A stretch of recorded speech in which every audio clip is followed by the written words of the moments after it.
Syederalun, Novita, seorang wanita warga negara Indonesia yang tinggal di Texas, Amerika Serikat, dilaporkan tewas bersimbah darah setelah rumah yang ditempatinya diberondong ratusan peluru. Para pelaku adalah 5 remaja dan kini sudah ditangkap pihak berwajib setempat. Menurut informasi awal, korban Novita diduga adalah korban salah sasaran para pelaku.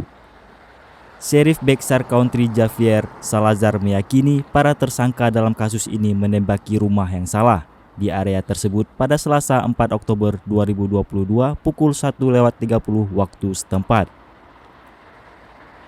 Asian Dawn dalam laporannya pada Minggu 9 Oktober 2022 menyebutkan 5 remaja telah ditangkap setelah para deputi setempat mengatakan mereka diduga menembakkan 100 peluru dan menyerang rumah yang salah dalam penembakan jalanan.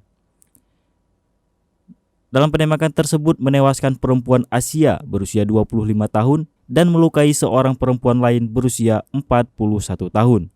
Novita Brazil atau Novita Kurnia Putri dilaporkan sedang berada di kamar tidur tengah melakukan beberapa pekerjaan ketika para tersangka menembakkan lebih dari 100 peluru ke rumahnya.